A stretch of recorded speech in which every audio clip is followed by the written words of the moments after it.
Welcome to the Phantom Zone.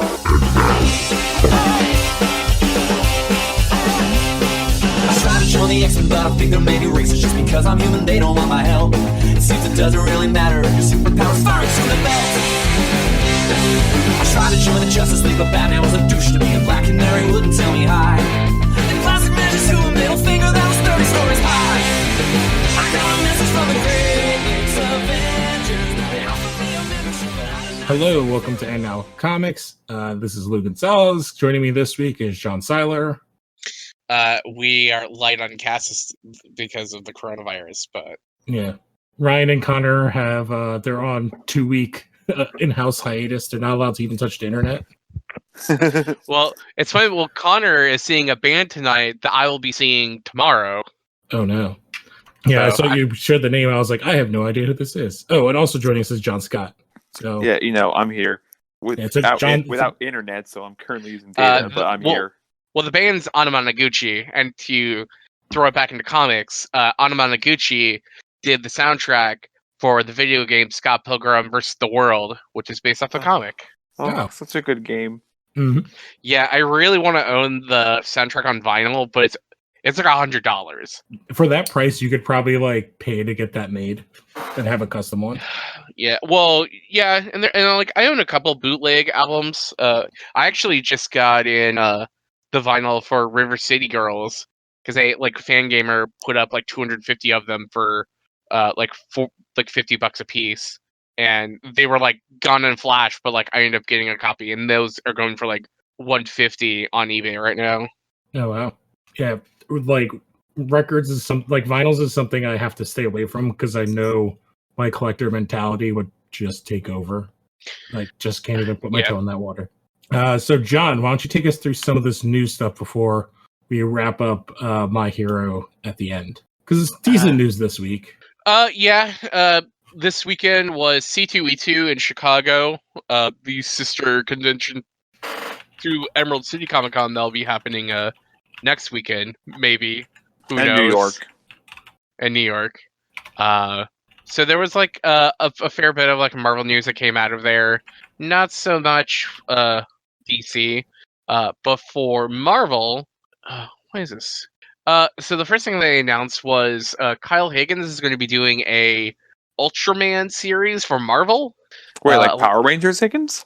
Yeah, so Kyle Higgins, writer of Boom Studios, Power Rangers, and Mech Room, will be the co-writers, and it'll be illustrated by Francisco Mano. Oh, so it's in its own continuity, though, right? It's just Marvel's producing it. Yeah, Marvel's just making it. It's supposed to be a focus on the first generation of Ultraman. Sure. Like I honestly like don't have a huge history with Ultraman. I know that Ultraman has a history with a lot of other Sentai stuff with like, Power Rangers. So it's like if you're going to get like a guy to write basically proto Power Rangers, you get the Power Rangers guy. Pretty much, yeah. But it's like, I don't know. Like, I feel like, do you remember, like, well, I don't know, depending upon how old some people are here.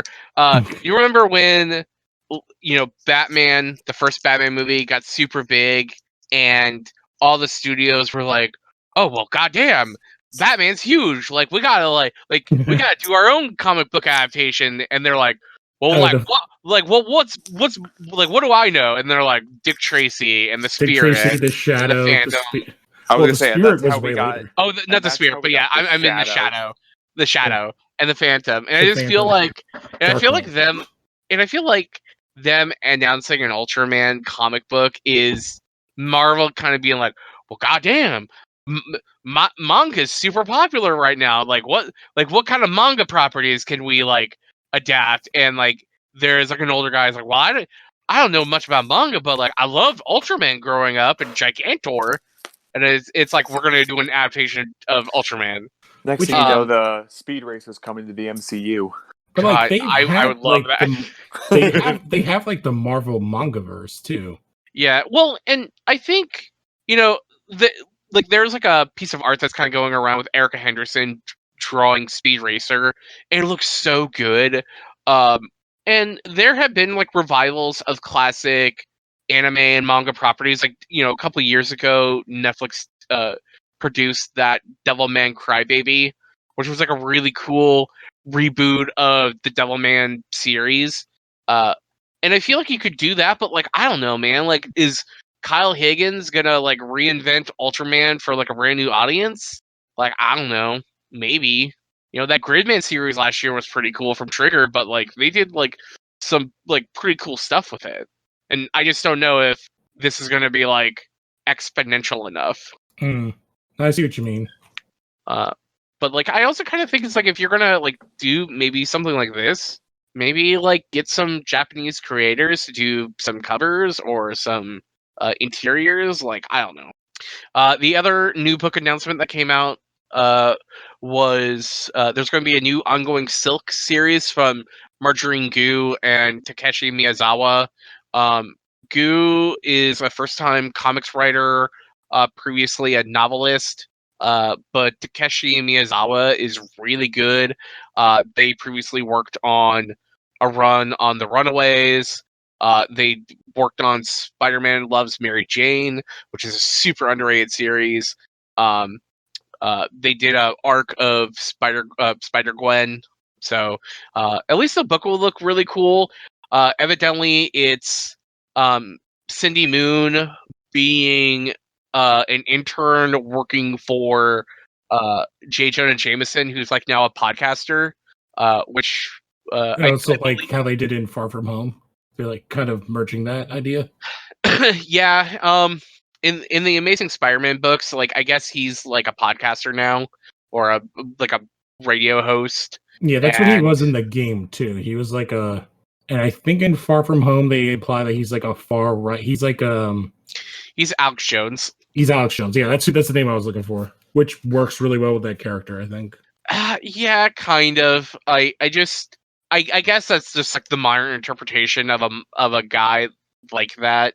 But I don't know. I feel like J. Jonah Jameson cares about like the humanity of people more than Alex Jones does. Yeah, maybe he's. But then again, J. Jonah Jameson did make Spider Slayers, so who knows. Yeah, and he also paid a guy to put on a like scorpion weapon outfit. He did. You know what? Maybe J. Jonah is more Alex Jones than I thought. Speaking of Spider-Man, before we keep going, I completely forgot there's a new Spider-Man noir that came out this week that I kind of need to pick up. Oh, I don't think I've actually read any of the Spider-Man noir stuff ever. I haven't either, and I'm kind of really curious about it. Yeah, it's a 5-part miniseries apparently. I remember like picking up Spider because they had a big like noir line with Spider-Man and Daredevil and Luke Cage and Punisher and like I remember some of those being kind of okay, but like at the end of the day I was just like, man, maybe I don't like noir as much as I thought I did. I think it's probably mostly that because like I think people have this concept of noir, like going back to those movies you mentioned, like a lot of that kind of pulp comic stuff. It's like, yeah, it's kind of like a really weird genre, like with the femme fatale and like all that kind of stuff. Like it's like so dated that like conceptually, I don't know if like modern audiences like can connect with it well. Mm-hmm. I don't know. But yeah, like that Silk series should be kind of cool. Like I don't know if I'll check it out. Because I also like probably need to read the previous Silk series, like and finish that. But Silk was like kind of a cool character. Like and Silk was definitely like one of those characters that like when she debuted in Amazing Spider-Man, like was super terrible. It was Dan's like the big. It was like the last relaunch of Amazing Spider-Man with Dan Slott before he left the book, and he did some really stupid shit with her. And then it was I forgot like the writer who took her over into her main series, and that book was really fun, but I just never finished it. Yeah, I actually don't really know much about her except that she's like a spider person and she's Korean. And she's like linked to Peter Parker in some like she was bitten by the original spider that bit Peter Parker. Like the spider bit her and then bit Parker. Oh, so she's as old as Peter, and she's a little younger. So then, how was she at the place? She was bitten as a kid. Okay, so she's just been living with spider powers since then. She well, I'm asking was, this is like it's. I'm like this is. If I remember right, she was bitten, and then basically like someone saw that she was bitten by the spider, and then like captured her. Like I think it was like Oscorp like basically imprisoned her. It was okay. it was like one of those like, kind of like retconning things. Okay. Her name is goofy too. Cindy Moon. Yeah, it's a weird name. Just because like I'm only saying this because like I part Korean. Like Moon has like a weird connotation because of the Moonies, which was like a cult. Oh, like, I just think it's a stupid ass name. It's like a bad like modern attempt to do like a like golden age name. I mean, I think it's also like kind of vaguely, what's like for lack of a better term, Asian sounding. Yeah, but that's what I mean. Like, it's like it could be like it could have been like Miles Morales, like where it's just a name instead of it's like this other thing. Like she could have been Cindy Park. Mm-hmm. But I think I think the book that character is still like kind of cool, and like I might check out the first issue. Man, she's supposed to be in the Spider-Verse sequel spinoff. Yeah, with the one with the ladies, Gwen. Yeah, which I really hope that movie actually happens because I think like you have like Maddie Franklin who is a character I really wish Marvel would have rehabilitated in like the last 10 years, and they never did. So I kind of like really hope that a film rehabilitates her in the way they kind of rehabilitated Gwen Stacy. And like, you know, you have Julia Carpenter, who I think is really cool. You have oh my god, Jessica Drew, who's really cool. Cindy Moon's great. So I think you have like a lot of really cool female spider-centric characters you could do something with. Speaking of Spider-Verse, I guess if I could just jump ahead really quickly. Into the Spider-Verse 2 has actually enlisted comic book artist Chris Anka. He just revealed the info on Twitter. Yeah, and Anka's fucking great. Like Anka did that first 18 issues of Runaways I really loved and I was talking about for a while. And I own a bunch of redesigned Spider-Woman apparently. Yeah. I have like a bunch of his like zines that I bought from him at Emerald City last year.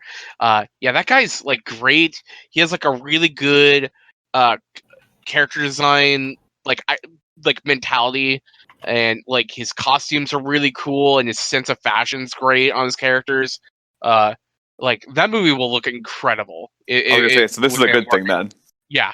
Like I would highly recommend, if you don't know Chris Anka as an artist, like check out some of the books that he's worked on, because like I think he did art for a Black Cat issue this week. I'm not reading Black Cat, so I couldn't tell you, but I think like he has like a lot of really good artwork out there. I just looked up his redesign and holy shit, this looks cool. Yeah, I'm looking at some of his art. It's interesting. Like I think his art works for some characters better than others, but like the ones that it works great for, there's like awesome. Like there was like an X-Men one that had like a bunch of different characters that looked really awesome. Oh yeah, okay. Because I thought you meant he did the new Spider-Woman redesign. Oh, he did. He did. Oh, he did them both. Yeah. He did the one from 2011, and then he's doing the new one, and they both look good. Yeah, that one's good too. Like the jacket one with the glasses. Yeah. Yeah, that's a great costume. He I guess he also did the brand new one, which is like a throwback to like her classic costume, but it's like black now. Okay. It looks cool. Yeah, well, like a lot of his stuff is cool, but like, wait, did he do one of the covers for shit? What is it called? Young Justice? Maybe. He might be, or he might have been the artist on Young Justice. I'm like, because I'm just. Yeah, he worked on Young Justice #5. Okay. Yeah, there's just a couple of the designs. Like I like his Thor design is weird, but like and Wolverine, but like a lot of the other ones I really dig. I like how short and stocky he makes Wolverine. Oh, that part I like. I just don't like the costume. Oh yeah. Yeah. It's not the best. But like, and inversely, I love his Storm and Psylocke designs. Like, and I guess that's Dazzler. in this one I'm looking at? Yeah, he's. Oh yeah, I'm looking at the like there's it's Psylocke, it's Dazzler, I have it's no idea Storm, who the thick woman is. Monet St. Croix. Okay, she just looks super different than I have seen in a while. But yeah, man, like, and I really love Punk Dazzler. I thought that was such a cool look for her. She looks awesome. That's what I was like, is that Domino? I was like, oh no, it's Dazzler. I love the curls in Storm's mohawk. Yeah. It's just like he adds like just like these little things to character design that makes it like pop so well. But yeah, him working on Spider-Verse, I think is going to just be like A+. Yeah, I wonder if he's doing like if he's going to specifically work on Jessica Drew, like her design for it. I think he's probably going to do character designs for a bunch of people in that movie. Because the first one has such amazing character designs. So I introduced the movie to my girlfriend for the first time, and she is not a comic book person, but she loved it. Oh, because it's fucking awesome. That's why. Yeah, I think that speaks wonders to like how that movie can connect to anyone who is a comic fan or not a comic fan. Yeah, because I think there's like a real like close possibility that Spider-Verse is the best like superhero adaptation of all time. That it's not even close. It is the best superhero adaptation of all time. Well, yeah, it's definitely like it's just so. It's one of the things. Is like I think it's hard to like even compare it to animation because you could do so much more with it conceptually. Like it's well, and I think it's just not only that, but just like what it does with the source material. Like like there's like so many kind of like Marvel films or DC films where they do an adaptation and it's just very kind of like what you would consider to be like bare bones, like of what you would want out of an adaptation like that. And even like Spider-Man Homecoming, which I really like, is like, oh, like this is a Marvel ass, interpretation of Spider-Man that doesn't really kind of do anything super different with it. And they do have some fun with it, but like Spider-Verse is like, oh hey, like we're gonna have like this big reveal of Olivia Octavius, and it's gonna be fucking great. And her design is like so good that her glasses have octagons in it, and her earrings are octagons, and it's like and you wouldn't have noticed that until like the big reveal. I went back and I watched it and I noticed something. So when she's on the projector, when Miles walks into the room, yeah. Her last name is intentionally covered. Yes, it is. It's like it's so good. Like I saw that movie and then I immediately saw it like the next day because I came out crying on like how good that movie was. and that was just like the thing where I was like the second time I'm like, okay, I'm gonna like now that I know like these big reveals, like I'm gonna like watch this and see like how they. And that's how I like noticed her earrings and her glasses, and it's a thing that it's just like small character details that like are just genius. Like I still pick up on stuff, and I've seen that movie at least 3 times. Or like when he throws the bagel and it says "bageled." Yeah, that's my favorite little visual gag of the entire movie. Everything in that movie is just done so well. Like it also has like one of the best voice casts like you could possibly get. All right, this is officially now a Spider-Man Into the Spider-Verse fan appreciation podcast. Well, and just before we like kind of like move on, did you guys also happen to see the trailer for Connected? Yes, from like it's produced by Lord and Miller, so yes, I'll see this. I don't think I saw it. It's I'll post a trailer, but basically it's new Sony animated pictures film. Produced by Phil Lord and Chris Miller. It's directed and written by Mike Riandod and Jeff Rowe, who Riandod was the creative director for a good chunk of Gravity Falls, and Mike Rowe was a writer for Gravity Falls and Disenchantment. Oh shit! Okay, I'm looking at this cast now. This is actually a really good cast.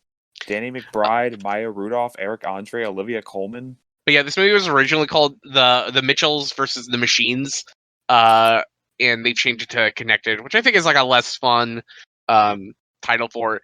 But it looks like it's just kind of continuing the animation feel of Spider-Verse without having like a Marvel kind of backing to it, and I like it. I think the character designs in it and the animation looks very fun. So, well, I feel like that's what Lord and Miller does with their movies. Like, look at Lego Movie, look at Spider-Verse, look at the Cloudy with a Chance of Meatballs movies. Those are all so like uniquely interesting.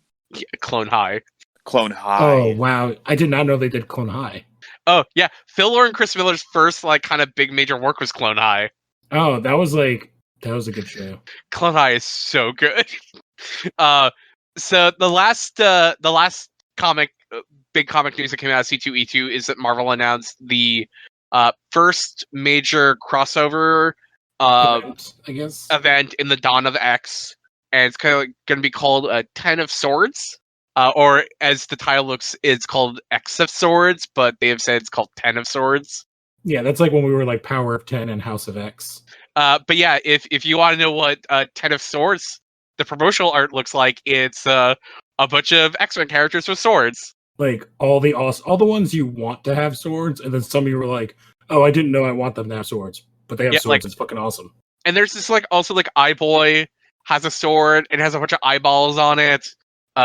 Cyclops has a sword and it's made out of laser. He has a lightsaber because they could do that because it's Disney. Yeah, I joke that I thought that Cyclops should be shooting swords out of his eye beams. But like Storm has a lightning blade. I do like that Wolverine has like the Muramasa blade. Yep. I think it's kind of interesting that Rachel Summers has what looks like a Buster Sword. Well, has Psylocke, or has oh my god, why am I blanking on her name? Ileana's sword, and Ileana has like a completely different sword than she usually has. Cable, on the other hand, has the Buster Sword because it has the circle in it. Yeah, he has a Cloud Stripes sword. But I'm not super familiar enough with Marvel Universe and the swords in it, so I assume there are a couple swords that are shown here that are actually famous swords within Marvel U that I just don't know about. Well, yeah, because like Apocalypse just has like a weird scimitar, and Nightcrawler has his thing, and then but like Iceman, Armor. Yeah, Nightcrawler has a rapier. Yeah, Iceman and Armor are just like making swords with their powers. And Domino has like the blade that she's been using in the X Factor book. Yeah, but 10 of Swords, what a weird.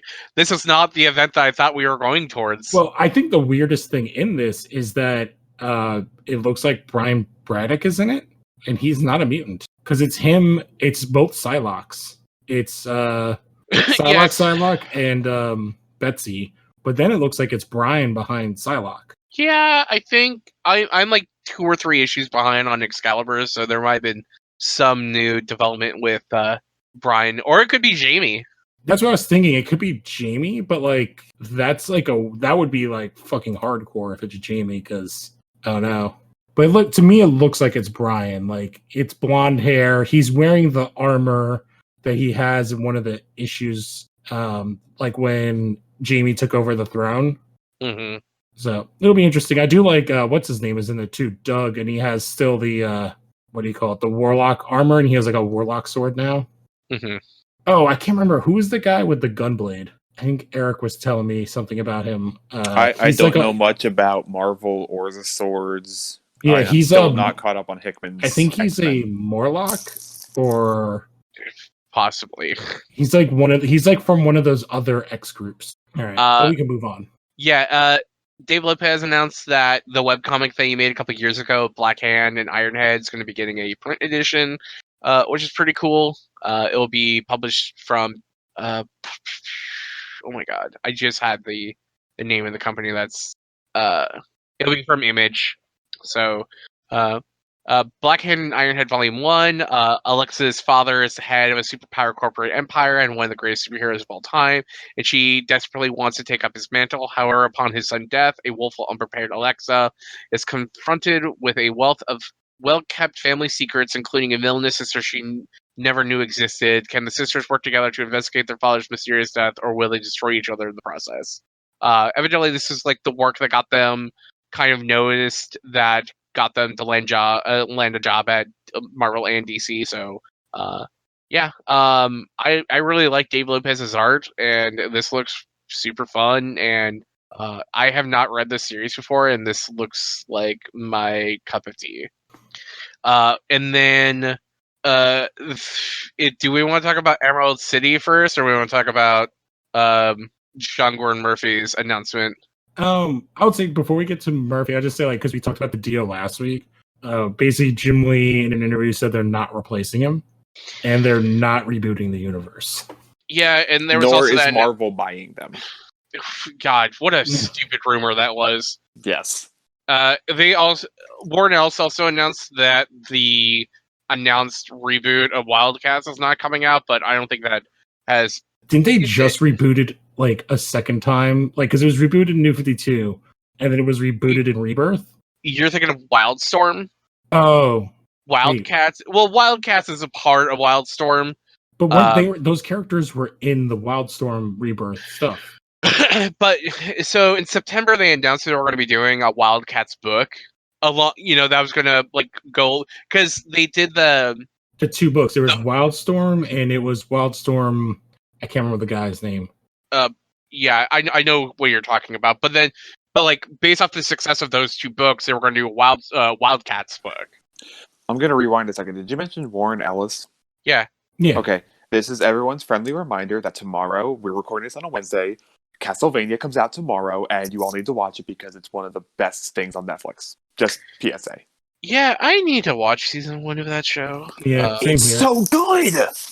No, like, I watched the first couple of episodes, and I thought it was really good. I just never got around to finishing it. Netflix is like kind of like one of those services that if I don't have something in my queue, I completely forget it exists. Like, I still need to watch Devilman Crybaby, and that's on my list too. I've just been dumping like a bunch of stuff on my list. Like, I just finished Kipo and the Age of the Wonder Beast, and like I kind of want to. That's fair. I still need to watch Dragon Prince, so I get you. I need to watch Dragon Prince. Glitch Text just came out. Because like I also have like this like fear now that if I don't watch something, it'll get canceled, like Tuca and Birdie. Even though I watched Tuca and Birdie. I heard that was really good.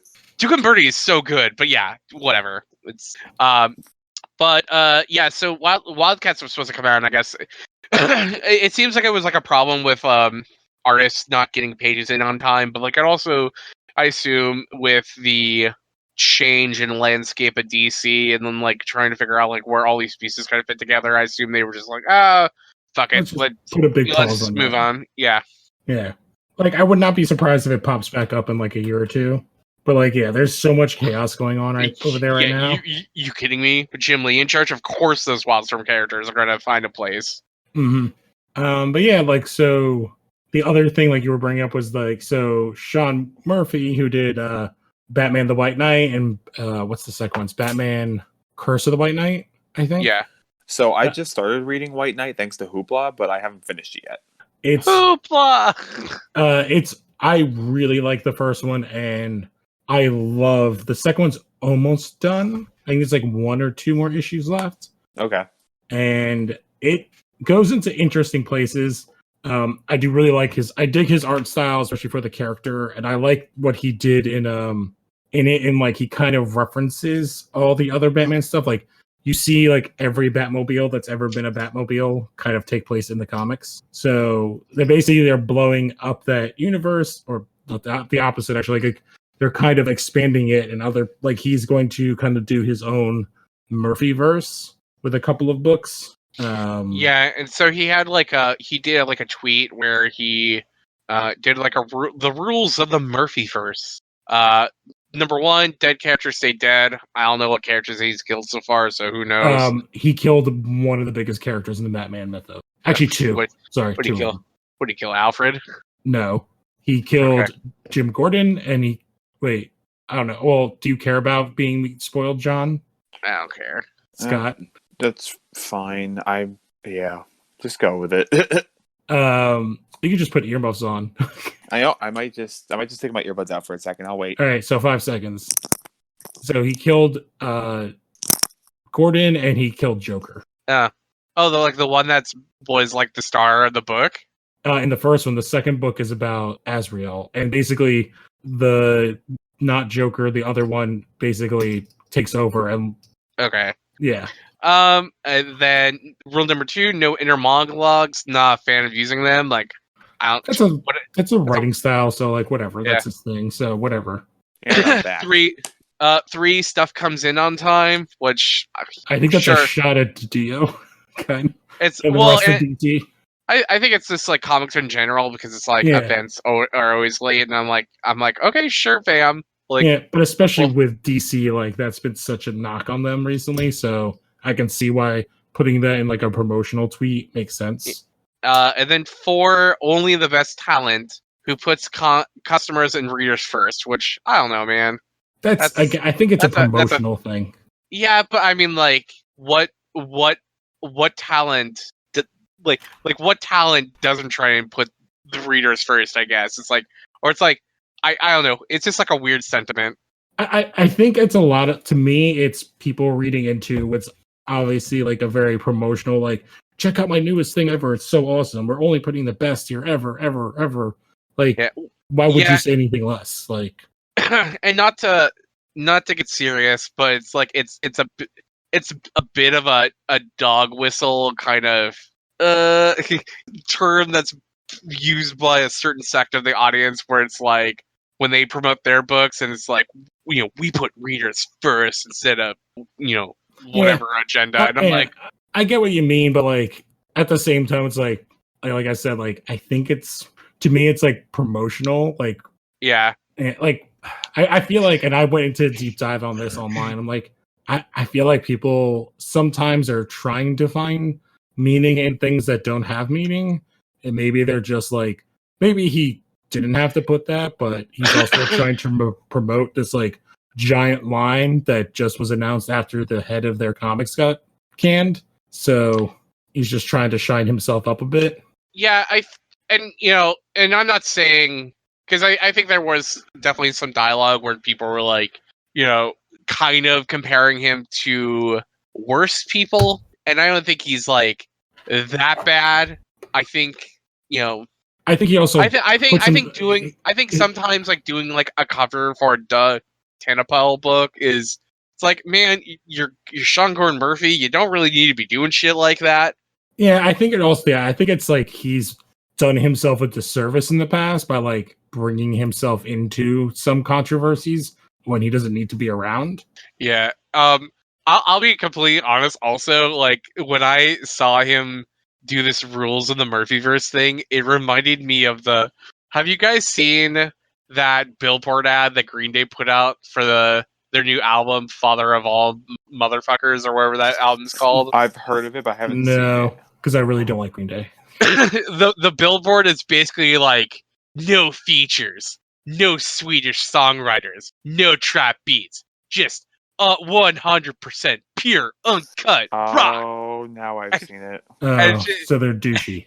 And it's just like the boomer energy just radiating off this billboard, and I just like look at this rules list, and it's like, it's like the same kind of like, this is what we're bringing to the table, and not like You say boomer, but I think they're technically what, Gen X? Green Day? Yeah. Well, Green Day. Well, Green Day is also like. I don't like them because I find them to be like so douchey and up their own ass. So I'm actually going to see them in like August. They blew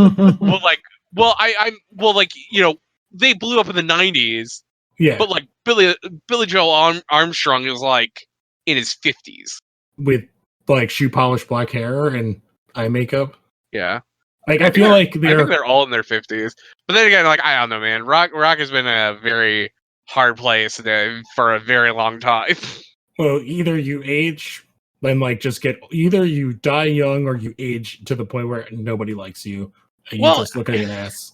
I mean, unless you're like Keith Richards, and then you're just a vampire. I don't want to have this turn into like a music podcast, but it's like, it's like you look at Dave Grohl. You look at Dave Grohl over like the last 30 years, and it's like, it's like his work on Nirvana, his work on Probot, or his work in Queens of the Stone Age, or his work in Foo Fighters, or his work wherever. And it's like, man, that guy's always doing something new, or like the main guy from Blur, who like went from Blur to Gorillaz, and the Gorillaz always changing their style every so often. And it's like, I think those are like aberrations. They're the exceptions, not the rule. I think something like Green Day or like a lot of these bands have just been around for, or fucking Weezer, where like Weezer hasn't made a good album since the 90s, and it's just like they're so just that Green Day concert. Guess who's going on tour with them? oh my god, it's Green Day and Weezer and on Fall the Out Boy. and Fall Out Boy. Oh wow! What a tour! See, whenever I hear Fall Out Boy, all I think is like, oh, it's a new song for like intros to like NBA Tonight or like some other sports thing, and that's all the music is to me now. Is they just get used for like promotional videos. Because for it's funny, sports. as soon as you mentioned Weezer, I'm like, it's funny you mentioned that. Well, like I'm seeing that too. The last Weezer concert that came through town was Weezer and the Pixies, and I'm like, can I just watch the Pixies and just leave during Weezer? I've never seen Weezer or Green Day in concert. I've seen Fall Out Boy in concert though. I would see Weezer, but like I would not see Green Day. Well, he annoys me with his like stances. Like I'm like, you're a 45-year-old man. Calm yourself. And I like Green Day. Like I love Dookie a lot because I was like, kid in the '90s, and I really like, and I really like Nimrod and Insomniac. But it's like I feel like people like American Idiot. I kind of don't get it. And 20th Century Breakdown was, I feel like, the divorce for like a lot of people. But I'm just like, that was their last good album. I liked Revolution Radio. The Numbers trilogy was shit. See, I think my thing is I feel like they try too hard to be with the kids. Yeah, and not that's just kind of be themselves. And that's kind of the problem with Weezer is just like they're still acting like they're like teenagers and singing songs about being teenagers. And I'm just like, but Cover of Africa. God, that covers album sucks. Like, I've only heard that one song, the one song they did, so I don't know. I also at this point I'm at the age where I'm like not listening to new music, and I'm trying better, but I think it's an eventuality for all people. Yeah, well, Eric, is that you? I listen to a couple music podcasts, or channels too, so I try and at least stay up to task on like new acts. Yeah, I try. Like, I'll give some people like listens to. Like, the only new person that I kind of like. Oh my god, I actually can't even remember his name. That did this song for Spider-Verse. I like him. Post Malone? No, not Post Malone. Duckworth? Oh, and I'm sorry, I'm thinking Black Panther, not Spider-Verse. Oh, Kendrick Lamar? Kendrick Lamar, I really like. But like, Kendrick besides, good. But like, as like rap goes, like I hate most modern rap because most of my rap is garbage. Sorry, I just like crapped out for a second. Yeah, I don't know. I don't know, man. Like I think at least from a lot of the hip hop scene that I'm seeing, it's like they're doing at least a lot more experimental shit. Yeah, I guess like the rock scene is, because I feel like the rock scene is still trying to like capture a style and a feel of 30 years ago, but not having like it's just like it just needs to evolve, and it's not evolving in such a way that it needs to be. Yeah, and to me, before we end this, like to me, like rap and hip hop, it's got new style, but it has no heart. I feel like that's the thing that like I don't connect with. It's like I think there's a lot of like good hip hop out there, but like it's like if I was listening to like maybe mainstream and it's like playing shitty new Eminem, like yeah, I would probably feel the same way. Like that Venom song fucking blows. That's you say shitty new, and that was like what 2 years ago. Oh, okay. Well, I mean, there was also enjoy that Venom song, ironically, but I still enjoy it. He was terrible at the Oscars, but we can move on. So Emerald City before we jump into My Hero. Yeah. So I don't know if you guys have heard, but there's this thing called the coronavirus that's basically kind of freaking people out, and there was an outbreak in Seattle, specifically King County, I believe. And Emerald City Comic-Con, which is one of the biggest West Coast comic conventions, is happening next week. And at this moment, there are 70 guests who have declined to show up for it. This includes retailers or publishers such as Dark Horse Comics, Del Rey Books, DC Comics, Oni Press. I feel like a bunch of also big artists have also said that they're not showing up, like Jen It's Bartel, Scotty Young, Sandra Hope. it makes Yeah. sense though, because it's like, well, like first off, like most people are not going to be like killed by the coronavirus. It's not about like the threat of death. It's if you're someone who's like an independent contractor or a smaller company or even a bigger company that needs people in offices, like you can't take the chance like of getting like a corporation like outbreak, because it'll just cripple you right now. Mm-hmm. And of all the places, like con is probably like one of the places that could easily spread that kind of stuff because people are gross. Even though it's really easy to not get contagious on if you're a vendor, but like that'd be like a real easy place to like for people to spread it. Yeah, well, I mean, that's also just cons in general. Yes, they're gross. The con crud. I got actually my pass last night. I still intend on going because I I famously a couple of years ago, now that's probably a decade from ago, I got swine flu in Seattle at PAX.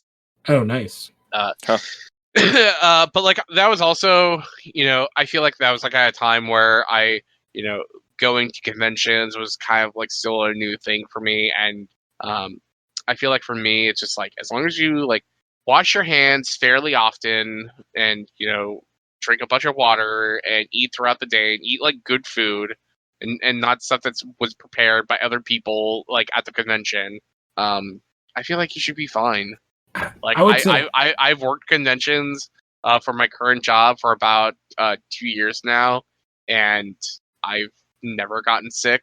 I think it's easier if you're working the convention than if you're a goer, because if you're a goer, people can just be like gross on you and on your stuff. Like if you're really packed in, like I don't know. I've only been to New York City Comic-Con, and then I went to Big Apple, and yeah, New York is really packed in, especially if you're on that floor. Yeah, I'm trying to remember the other one I went to that was in Secaucus. It was like East Coast. Oh my god, you went to one in Secaucus? Yeah. I mean, like I'm also interacting with everyone who comes by our booth. And I went to AX, which is like 130,000 people. So it's just like the world. So like it's just like the largest pastry dish you could have. Yeah, well, it's like it depends, because right now in the U.S. it's not that bad, but like they're canceling Italy canceled like a bunch of their soccer stuff. Yeah, that's James GDC. Bond move its movie back. Yeah, which there's like a lot of people speculating how bad Mulan's gonna do. I've been thinking about that. Like they've been pushing these things here. It's like, yeah, but how many people are going to go to movie theaters? And that was a movie made for China. And yeah. And I saw an ad for that. Before I saw My Hero Academia last night, it's just like, man, that Mulan movie fucking looks bad. I don't get what they're going for with it. It looks like it's a Crouching Tiger kind of movie. Like, well, yeah, I think they're basing it more off the legend of Mulan rather than the musical. Because there's no songs or anything, I believe. There's no songs. There's no Li Shang, who's the best character. Well, there's obvious Mulan's reasons. Great, but Mulan's great, but it's like we're not gonna have our bi hero Li Shang in the movie. Yeah, but they're also not having because you can't have that to have a movie in Japan. I mean, in China. Yeah, of course not. And then you can't have magic. And they also gave Mulan a female villain for her to fight in that movie, which I think is super stupid. Because it's like we can't have Mulan just fighting dudes. We gotta give her like a female villain to fight and be like on the same footing of, because we can't have a woman beat up a guy. Which is so funny because I believe, and I can't remember how many seasons, but like the first couple of seasons of what was the name of that show on ABC where they were like fairy tale people? Once Upon a Time? Yeah, and they brought Mulan into that, and like from the jump, they're like, oh, she's gay. And like she has a crush on Sleeping Beauty. And she beats the shit out of like everybody. Like she's a badass character in that. Mm-hmm. And I think it's the actress who was Chi-Chi in Dragon Ball Evolution played her. Yep. It was. Oh, that's funny. Yeah. And they did, so like it's like, oh, they did it, and so this is just a movie to cash in on China, and that coronavirus basically fucked that all over. So yeah, I I have not wanted to see a movie in like less than Mulan in a very long time. No, I mean like I don't want it to tank, but I just don't care. I don't It's care. like if I end up seeing it, go ahead. I would just much rather just watch the original movie again. Yeah, I love it, and especially the songs in that are so good. It's not even like a perversely kind of like weird. I'm gonna go see Aladdin because I want to see how much of a shit show it is. Like, because like I feel like you're at least gonna get some kind of mileage with Will Smith as the genie, and and to be honest, like I kind of did. So I'm like, well, like it's fine. It's got the songs aren't as good, and it's got one super terrible song, but it's not like it killed my kids. But like Mulan just seems like anything that makes the original cartoon unique and good, it just seems to not be here. So it's just like I kind of like the idea. This movie looks no different than the Great Wall movie from a couple years ago to me. I mean, there's no Matt Damon. There is no Matt Damon. Yeah, it's the Chinese movie with all the white people. I like the idea of it making it a big budget, like martial arts epic and telling the story of Mulan. I like that. However, I'm also kind of like, if I see it in theaters, great. If I don't, there's always Disney Plus. Yeah, I think the other thing though is like, at least for me, it's like, oh, cool, like a big budget like movie starring like about like Asian characters, but then that's cool too. And the cast, I'm like, it's cool, but it's like they did so much to bend the knee to China that I'm like, oh fuck this movie, because it's like everything. But I also like Donnie Yen and Jet Li though. Yeah, but I can go Jason watch their Scott movies. So like I don't know, like I get that, but like China's like the things they do for movies is so bad, and it's like the one thing where I'm like, there's like really no defense of like why they're doing this, except it's just greed, like to do all that shit for China. Yeah, so. Well, come to think of it, I still haven't seen Lion King. I don't think I'll ever watch it. I don't watch Lion King. Lion King is bad. I'm waiting actually for the YMS review of Lion King. He's been working on that for about 4 months now. I'm trying to think. I've only seen 2 of the live actions. I've seen Cinderella, which was whatever, and Beauty and the Beast, which I liked. I hated Beauty. I think I liked it because I like Dan Stevens. So like, I like Dan Stevens. I've seen, I think, most of them except for Lion King and Cinderella. And I haven't seen Cinderella or Lady and the Tramp. I forgot Lady and the Tramp was a thing. I did not see that. Cinderella's it's Cinderella. Like we've seen 1,700 different versions of Cinderella. Yeah. So this one just has Lady Rose and Jon Snow. No, I'm sorry, Rob Stark in it. But I do remember walking out of Lion King. I called my girlfriend because she was like, "Oh, how was it?" I'm like, "I'll put it this way: I paid $20 to go watch a movie I saw for free with you 3 days ago. It's literally the animated movie. Just it looks prettier and it loses much of the soul and the heart behind the animation. Like, because it's not live action. It's a CGI. No, exactly. So Hakuna Matata. When you hear adult Donald Glover Simba sing, Donald Glover sounds like he's giving his all. That does not translate into the animation. Yeah. I think the one I like the most is the Jungle Book, but I would also again just much rather watch the original Jungle Book. Yeah, if you want the cartoon, like if you want the Disney one, watch the old cartoon. And or there's Christopher Walken scenes. Yeah, man, and like Bill Murray's like fine as Baloo, but it's like it's just kind of like at the end of the day, it's like it's fine, I would much rather watch a cartoon, but it's fine. I think it's like I don't get it, and it's just a way to make money off of the stuff for like kids to have a theater experience with them. Like, why not just re-release those movies into theaters, or just make an animated sequel like they used to? Well, they used to, and they would go direct to DVD because I think there's Jungle Book 2. Isn't there like 3 Lion King sequels? 2. I know I saw the second one, like Scar's Pride. Simba's Pride. That's a great movie. Yeah, like it was very rare that those ever went to theaters, though. Like Return to Neverland, never. Jungle Book 2, Return to Neverland. Because there's every single one has one sequels. of the Winnie the Pooh ones. There's Pocahontas has at least 1 sequel. Did not go to the theater though. Beauty and the Beast has like 3. It does. They also always do like Christmas specials with them if they're like the people. Yeah, well, the second one is definitely a Christmas one, and the third one is like they were going to do a Beauty and the Beast TV show, and they made 4 episodes, and then they didn't, and then they were like, well, let's just put the 4 episodes in as a movie. That's what the Atlantis sequel was. They were going to do an Atlantis show, and then they never did it. So they just put the 4 episodes they did into a movie. All right. Well, I think we kind of covered everything. So why don't we finish up the My Hero stuff? So we stopped at issue 17. So I think it's only like 2 issues we're going to cover. Yeah. Do we want to talk about the movie first or second? I have not seen it, so please don't spoil it for me, but you can definitely give a review. I loved it. Like, I think I preferred this over 2 Heroes by a long shot. Well, 2 Heroes is fine. Like, it's fine. Yeah.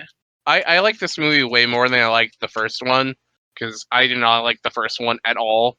I think this movie feels more like an extension of the main continuity of the show / manga, while the first movie just felt like bad fan fiction. Well, I think that was the whole thing that they promoted it with, the new one, is that it's in continuity. The first one's like, oh, here's some stuff, and then, oh, we never mentioned this in the show or anything ever again. Yeah. I think like this movie is, for the most part, it's like pretty great. Everyone in the class is involved in the action in some way, and they have their own really cool moment, which I really liked, because I feel like that was like half the cast was not used in the first movie, which kind of annoyed me. The Deku and All Might show featuring the class of 1A. That's what that was. Yeah, and it was also kind of interesting where like I'm a little bit behind on the show, so I'm not really sure if it's just because of the writer or the director for the show, but it was like seeing certain characters who are higher on the totem pole than other characters. Like Todoroki was like, I kind of like always figured he was like the third lead, but yeah, like he's not really that in the show right now. He's kind of coming back to that in the manga. But in the movie, he doesn't do a lot. In the movie, it's Bakugo and Deku, and then like Todoroki's like elsewhere, and I'm like, man, like he got like his push got devalued like a little bit. Yeah, in the show where they currently are, him, Bakugo are still in the like having to go back and get their license, so like they're not in the action whatsoever. Yeah, they're in summer school. Yeah, it's like it's Deku. Who the hell else is it? It's Deku. Froppy, Uravity are kind of in it, and then it's really Deku and Kirishima are like the big 2 guys in like where they are, where the anime just kind of wrapped up at. And then the big 3 characters. But yeah, not to spoil like because you said you hadn't seen it, right? Yeah, and I'm like, I just can't. I haven't had time, and it's not online anymore. I won't spoil either, but the last 10 minutes happen. Yeah, like I really like that movie until like basically the last, like the finale of the fight, like the final fight in the movie. I was just like instantly just like sucked out of the film, and I was just like, I fucking hate this. Like, I loved it. I loved it. I hated it. I hated it so much. Granted, I hated what happened afterwards. I hated that. I'm not gonna say anymore. I just hate that it kind of makes the whole thing moot. Well, without like, I'll say like that's kind of interesting because on the recent end of the latest arc in the anime, the final fight is as long as the manga, but it could have been blown out more, and they just didn't do it, and it was very disappointing because the final fight's like, I don't even think it's a full episode. I think it's like it's not even just like, it's not the fight. Well, I also don't like the fight itself, because it does the same problem I feel like the last movie did, where like how do I want to phrase this? It's like they have like $20 left in their budget for the rest of the movie, and then they like put put their like figures together. I'm like, well, actually, we only need $5 to finish this movie, and they spend like $15 like on like these like the sakuga of like the end of this like fight scene, and they just go full ham on all this animation, but like none of it fits together. It's just random fucking images that like of people zipping around and going into certain forms, and it doesn't make sense in a way that so like is it like bad Dragon Ball Z movie problem? no, like I feel like it's just hard. It's very hard to follow in a way that like Mob Psycho 100 and Mob Psycho Season 2, like they get very outrageous with the choreography and the paneling of like their fight scenes, but because of the direction, it makes sense. And I feel like in these two My Hero Academia films, the choreography of what's happening in the fight is so unwieldy that it's just you don't know what's happening, and it's just I mean, That's yes, like but a I also spectacle. kind of thought it was pretty as fuck, so I was okay with it. See, that's why like, Yeah. I bring up the Dragon Ball Z, because like the way they're fighting kind of works similar in many ways. And I think Dragon Ball had that problem for most of its movies until the new Broly movie, which did it fucking outstandingly. Yeah, Yes. you'll just have to see the movie, and then Yeah. we'll come back and we'll talk about it. But unlike the last one where I got super dizzy watching the fight scene, like I didn't feel dizzy watching this, and that's because like at least the camera was kept as steady like pace and not just like flipped around a bunch like the last movie was. That's good. Oh, this isn't really well. There's a line in the movie where I love this thing about anime movies where they're just like, it's like, oh, we'll see you back in our world soon enough. I'm like, no, you won't, because this will never get mentioned again. Oh yeah, no, that's like any movie like any movie to TV show thing where it's not like a sequel movie, like to like a show that ended. That just is always the case. It's like, oh, we'll never mention the events of this movie ever again because it doesn't matter because it's non-canon. Mm-hmm. Which is again the problem with all the original Dragon Ball movies, except for the Dead Zone. They're all not canon. Which of all the movies to make not canon? Yeah, those original Dragon Ball movies Oh, they're garbage for the most part. my favorite Dragon Ball character is Icarus, the dragon, who only shows up in the movies. Yeah, because he makes no fucking sense. Like, why is he there? My favorite Dragon Ball movies are the abridged movies. Oh yeah, which ends with they eat Icarus. Which, okay, if we're gonna go into My Hero where we are now, going off the voice cast for a second. Oh yes, because I did want to talk about that because just as like an intro, so I watched which I didn't when I originally watched, I watched the sub. I mostly watched subs, so I went back and watched the dub, and so connected to Dragon Ball, Chris Sabat does the voice for All Might, who is the voice of Vegeta and Piccolo. Yeah, you didn't know that? No, I didn't know he did that voice. I also saw that Sui is voiced by the woman who does Bulma. That makes sense. Yeah. But yeah, the voice of Deku in My Hero Academia is the voice of Cloud in Final Fantasy VII Machine Abridged and Teen Gohan in the Super Android 13 movie.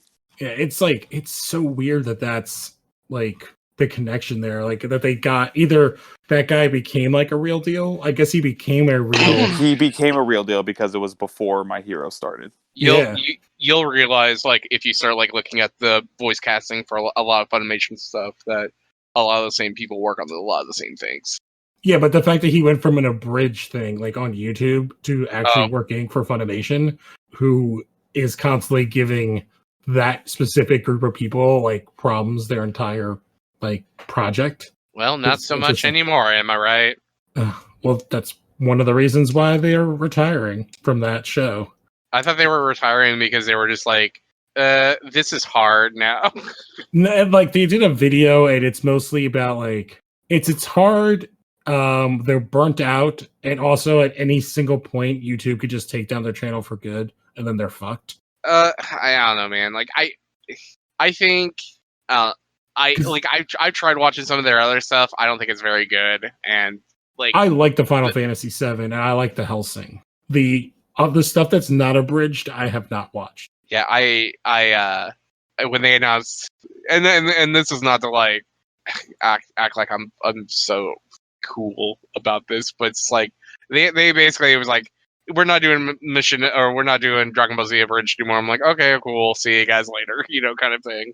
Yeah, I don't know. I guess some of us, like, I was disappointed and sad because they've done so much, and because the thing they said that kind of broke them was they were trying to do the BoJack movie, and that movie is horrendous, and basically in the process of trying to write it, they're just like, this is so not fun anymore, and for something that we could destroy our channel because Toya and like Fuji and Funimation just like never give them a fucking break. No. Well, and I just is like, they don't have to do BoJack. It's like if it's like, I imagine it's like, it was a bit that was teased a lot in a lot of their stuff, so that's why they were doing it next. And I can't imagine like how burnt out they are on doing Dragon Ball Z Abridged when they only put out like 2 episodes a year.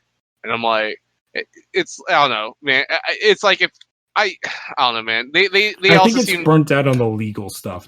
That's how I feel. I think they said whoever like wants to leave our Patreon because you're not getting what you were hoping for, we will absolutely refund you for that. That's at least nice. Mm-hmm. So, but we can get to these issues and episodes of My Hero now. But yeah, to stay. We have like 2 issues left, right?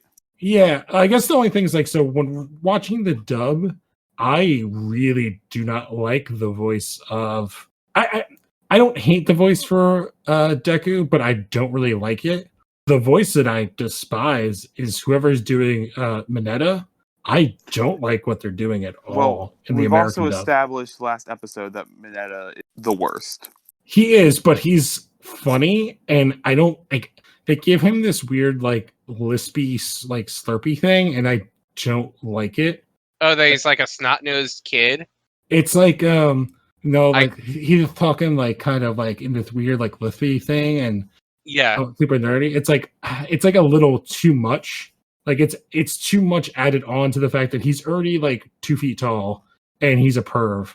Like, do we need to also, like, it's, like, too much on top of each other?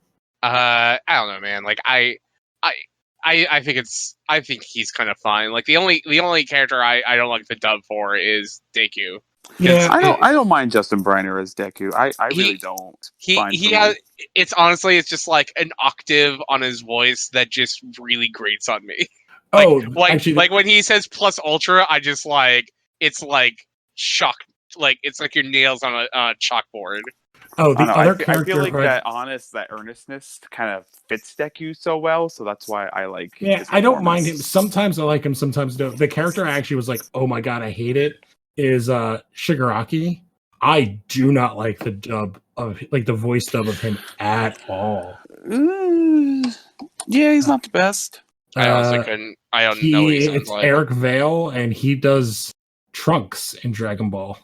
Oh, that would explain it then. Yeah, and I just don't like. I don't like Trunks either. He's like kind of too whiny sounding. Like, and I get that the character is kind of like bitchy, but like, I guess in my mind and in the Japanese version, he's kind of more like sullen and emo-y than like as kind of like bitchy as, like, I don't know, like, it's hard to, like, it's like the pitch that he puts it at, it's like too high of a pitch. That's fair. My favorite of the dub is Bakugo. Oh, because he's basically, he's perfect. Like, he's doing exactly what the Japanese one is doing. He's just yelling so much, and it's great. Yeah, I like Kirishima too. I'm like, oh, they work, like, a lot of the characters work really well. I don't know. I've always, because I guess it's the way I like grew up watching anime. Like, I tend to always go sub first. Oh, I usually go dub. Like, it's weird. Like, I'll do sub when needed, but I always usually go dub.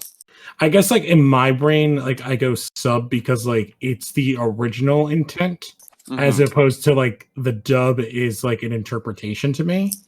Okay. Like, that's how I work it out in my head. That's fair. I'd say these 2 issues are pretty interesting. So we have All Might shows up. He basically, like, say, like, Deku and Mineta and Froppy are like, oh, and he's like, all right, go. He kind of smacked because I am here. Yeah. He smacked what's his name away, Tomoru Shigaraki away, and so he's kind of like Shigaraki's like losing it. The one hand falls off his face, and he says "father" and picks it up, which gets to like when you eventually get to like the origins of it is like really fucked up. But this is where I like this design for as a villain. Like he's so fucking creepy. Like he's so sullen when you see his eyes. And basically says like, oh, that you're getting like that he recognizes that All Might's gotten weaker, and All Might's like starts to attack them and attacks Nomu, and it's like it's not actually affecting him. The fight or the blows they trade in the anime is dope. Oh, this is like the action in the anime is so good. I had to take a double take in when I watched the movie when they said the name of the island was Nomu Island. Oh shit! Wait, was it really? I didn't catch that. It was because what's the name of the black guys again? It's like Nobu's. Nomu. Nomu. Nomu. Yeah. So the island was called Nobu, and I was just like, what? And I was like, oh, it's spelled different, but it just. Can you imagine just a bunch of Nobus come up all over the island, just like yeah. Oh well, yeah. If you're reading the manga, stuff happens similarly in certain things. But yeah, so the kids are taking away Eraserhead, and they're looking back, and this is when Midoriya kind of realizes he's the only one that knows the secret, and he knows that there's a time limit, and this is where All Might gets kind of put in a tricky situation. So he like back body drops Nomu, but what's his name makes a portal, and so he goes all the way through and pops back up and grabs All Might in his guts and digs his fingers into his ribs, which is where his injury is. And the anime, it's done so well, like the squeezing, and that he's I remember this, yeah. Ooh. Yeah, and that he's bleeding there, and it basically like he's trying to pull All Might through so that the portal guy can like cut him in half, sacrificing Nomu. So Deku basically goes like, "You guys take him. I need to go help him." So he charges in, and right when he's about to punch the teleporter guy, Bakugo shows up and punches him in like the metal thing that he has around him and tackles him to the ground. And he's like, "Oh, you are like," he basically is like, "Yeah, I figured out from last time that you do have physical weakness. Otherwise, why would you have this thing around your neck?" And he's like, "If you move, I'll blow you up." Kirishima goes to attack. Oh my God, I keep forgetting. Welcome back to Lou Forgets Names again. Yeah, I know. I have all them hold up. Shigaraki, and he misses. And then at the same time, Shota shows up and he freezes the Nomu. Not Shota. That's the teacher. What the hell's the Todoroki? Shoto. Todoroki shows up and freezes the Nomu. It's hard. They all have Japanese names, and it's Can we call this episode "Lou Still Can't Remember Names"? I'm trying. I have them like all pulled up. No, I know. I'm kidding. Yeah, I know. So he like freezes the Nomu. So then All Might's able to escape. And that's that issue. And then, which basically these issues are like 1-to-1 with the anime. Yeah, so it's like weird. Good. We can't compare like anime and manga because they're basically following each other, which is great because that's like a sign of a good like job of adapting the source material. Yeah. So Todoroki basically does like an Iceman move and has the ice go from his foot. So he freezes like the whole right side of the Nomu. So All Might escapes. And they're basically like, "Oh, what are you going to do?" So the Nomu pulls himself out. It breaks off his arm and leg, and it grows back. And they're all like, "What the shit?" Even All Might's like, "What the fuck is going on?"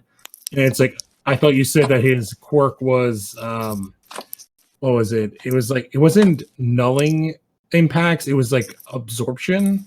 It was absorption because it was All Might, like the blows that All Might and Deku were giving were like absorbed by the Nomu. Yeah.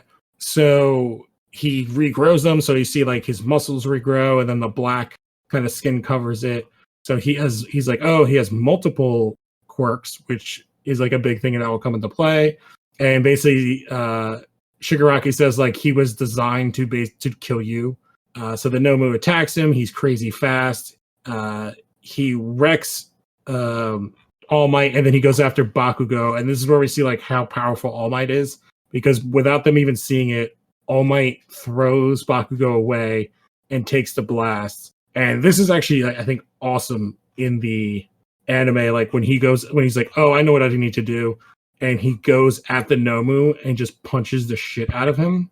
Oh god, the way the camera moves, if that's the Yeah. shot I'm thinking of, oh, it's so good. Yeah, and basically everyone, like the forces are so powerful that it's blowing everybody back. The point that the teleporter guy can't even like really can maintain himself. And he hits him like 300 times and then sends him flying through the ceiling, shattering his teeth and like away. But because of this, his time limit's basically up and the steam is surrounding him. And so what he just does is stands there because he can't move. If he moves, he's gonna go like he's gonna return to normal. His like skinny self. So while this is going on, it cuts back in the next issue to what do you call it? The other group of characters. They find the bad guy, electric guy, who shut off all the communication, and he has Kaminari, and he's talking to the two girls, and they're like, "Oh, if you do anything, I'll kill you." And so then we cut back to the main fight, and I actually really like the idea of this because so the villain sees All Might and is like shitting his pants, and All Might's doing all this. But then when it cuts to Deku, you see the back of All Might, and you see how he's like actually weak and like kind of shaking. Oh, I didn't even notice that. That's cool. Yeah, like you see that he's like barely holding it together. They kind of show it in the manga too, where it's like tremble, tremble. It says where he's visibly like barely holding himself together. And since Deku's the only one that knows, the rest of the kids are like, "Oh, let's go," and show Shigaraki and what the hell is the teleport guy's name again? Ooh, I don't remember actually. Teleporty. So they go after him, and Deku jumps, shattering both of his legs, which in the anime looks gross because they flop around. Ugh. And he goes to punch. I think it's Kurogiri is the teleporter. I'm looking right now. Actually, it's keep talking. But then Shigaraki like was able to put his like teleport his hand through him, and he's about to grab Deku by the face. And then yeah, you're right. Yeah, then we have the awesome entrance of the pro heroes. So Shigaraki's hand gets shot by a bullet, and so does that evil electric guy. And then it turns, and it's all the other heroes. Which I can't remember the name of the hero with the guns, because he's actually an interesting character. Because have you ever read the it's like not a pilot, but I guess like the thing that became My Hero Academia, the original?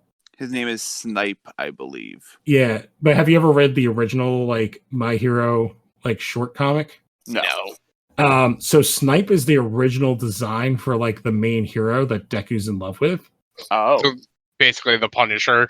Yes, but the story basically revolves that like Deku actually loves this other character and he hates Snipe, and Snipe is always talking shit.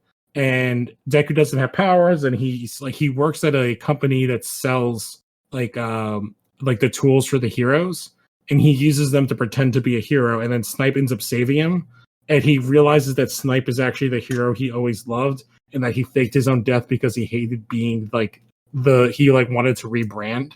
And that was the only way he could think of doing it. It's a really it's a interesting thing to see like where it started, because like the designs are exactly the same, and the only characters that are really in it are Deku, Snipes, and I think like one of the villains gets reused. But yeah, we see like all these other characters. One of my favorite things is that when what's his name, Mike, the one pro hero, something Mike, Mike. Yeah. Yeah, when he does his power in the anime, it looks fucking awesome. He takes it's like very Canary Cry, but I love how it comes out in like the anime, which I don't even know if he does it in the manga. I'm looking; it doesn't look like he actually even does that. So they added that, and yeah, the villains escape, the two main ones, and they leave.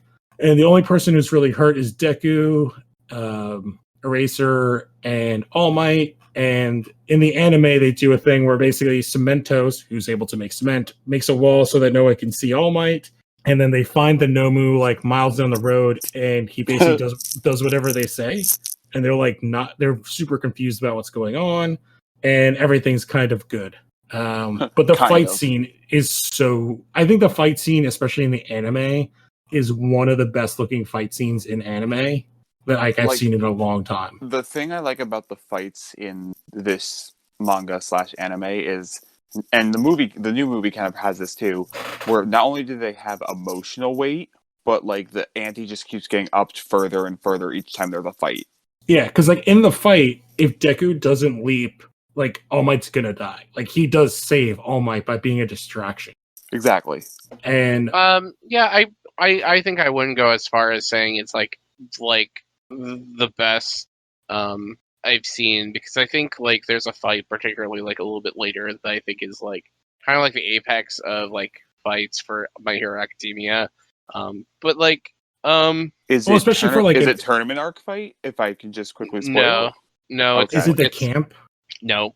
Well, No. okay, so the camp fight, like the big camp fight is like a big emotional fight, but like there's like Is it the All Might and One for All? it's All for One versus One for All. Yeah, that's like the fight. Yeah,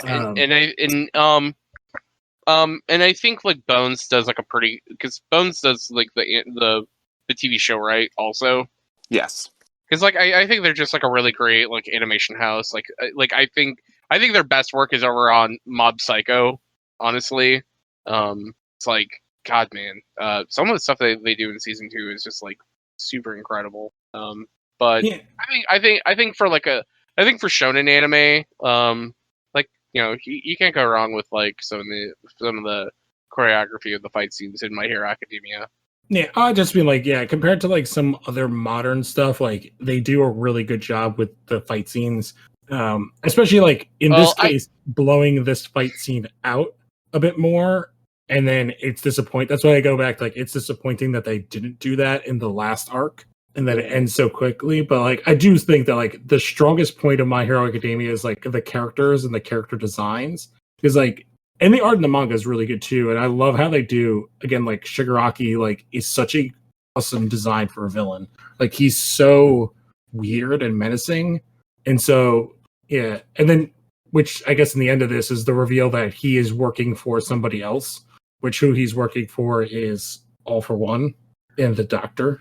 Yeah.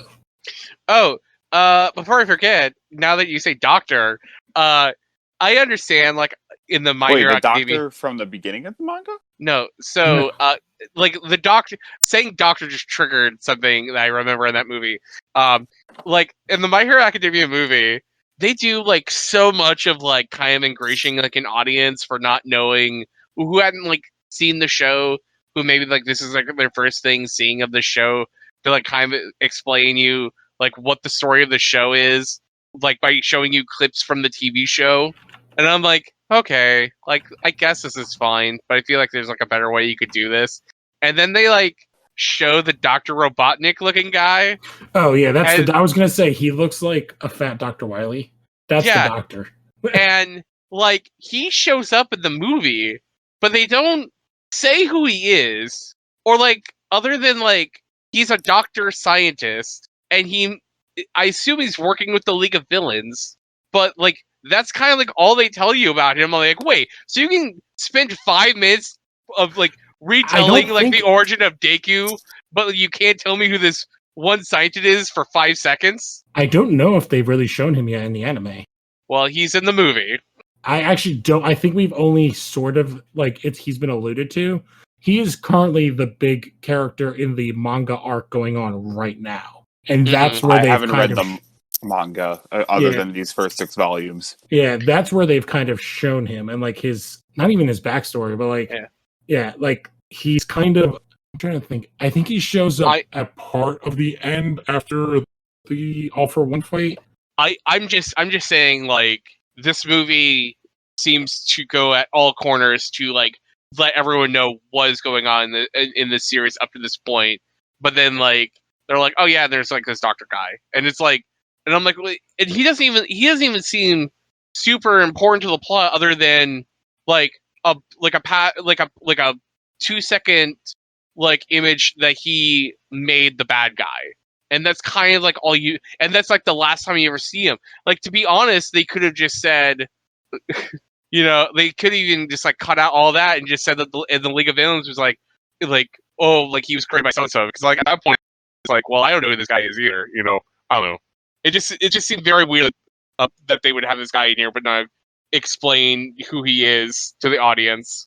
Yeah, all I can say is like he doesn't really have like currently in the anime he has not been explained really. I don't even know if like I'm looking at like the My Hero Academia wiki and like they don't even really even have a section for him. Yeah, because he's not really talked about much and he's just kind of shown like shadowy figure. And I don't really want to super spoil what he is, but like it is interesting that he's in the movie because he's the current like one of the big things going on in the manga. Yeah. But yeah, that was the only continue. Yeah.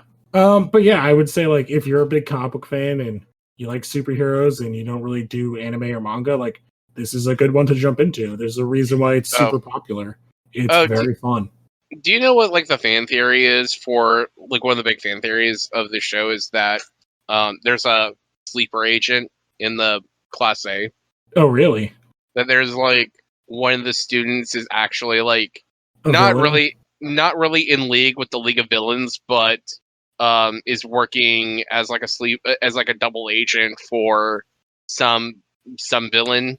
Because and the thing to support the theory is like a lot of the things that like it's like who let in the or like who like fed information to the press to get inside to like kind of in the very beginning of this arc to kind of like cause like a riot, or like who fed the information to the League of Villains that the students would be training at the facility that day for them to like show up.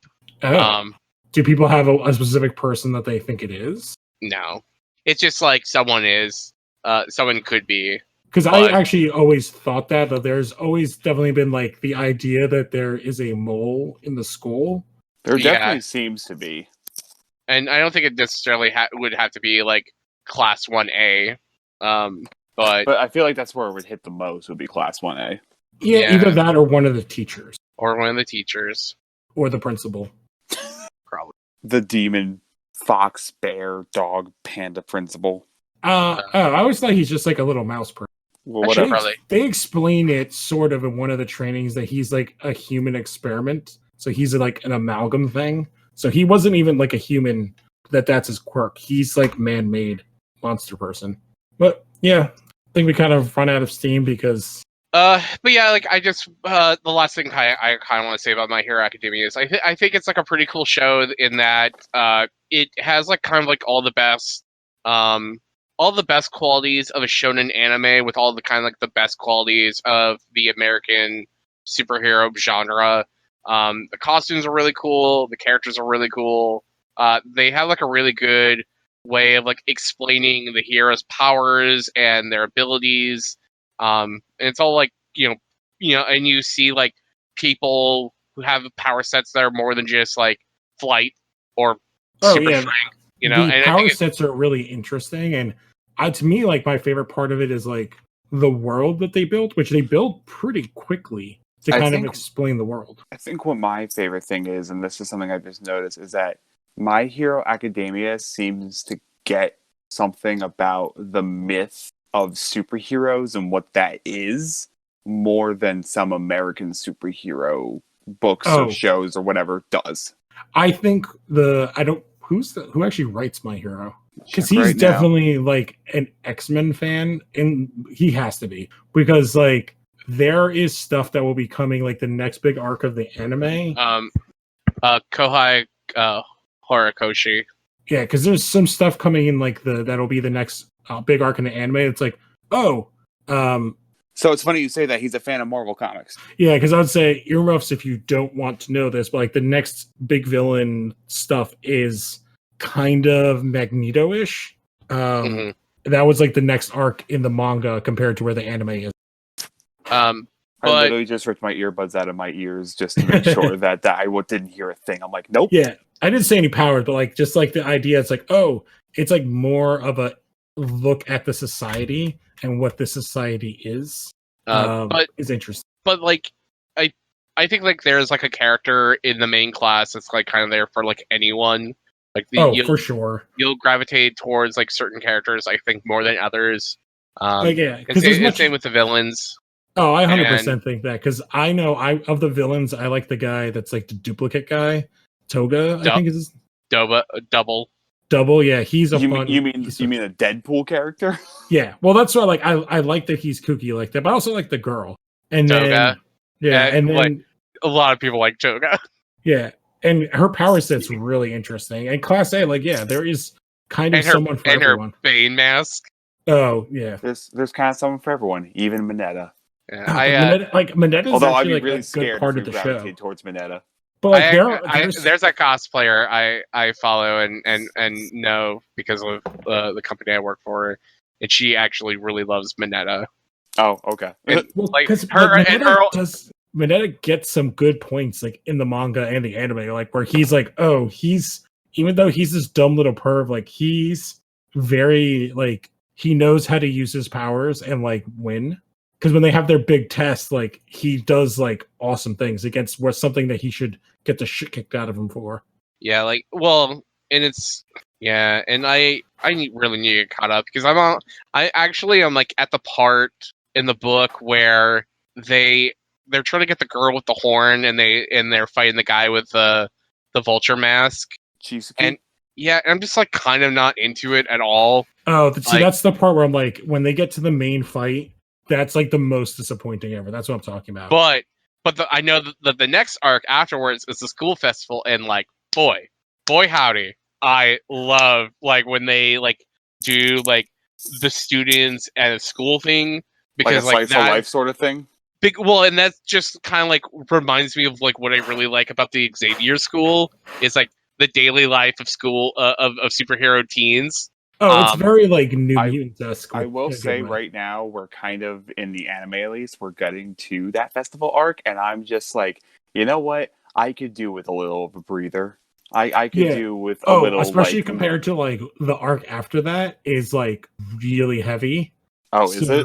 Oh yeah, it gets like that's where I'm like saying it gets into like the kind of the world a bit more and like what this world is, because like we've really only seen the like one side, maybe I guess like two with like the villains, but like we haven't really seen like the cultural stuff that this world would have after so many generations of like quirks existing, and that's what the next arc kind of gets into.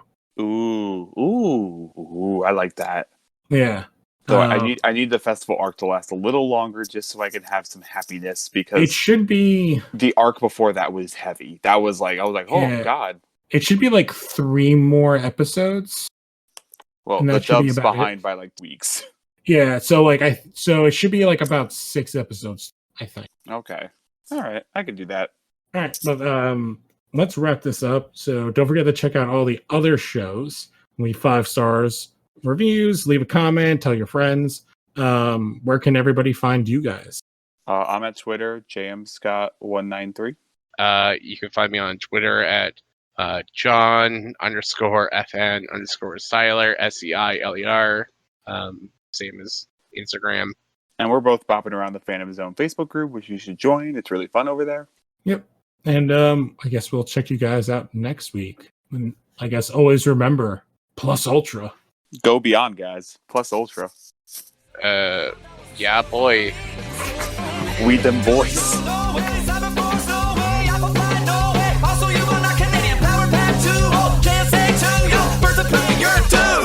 So I guess I'll join the Great Lakes of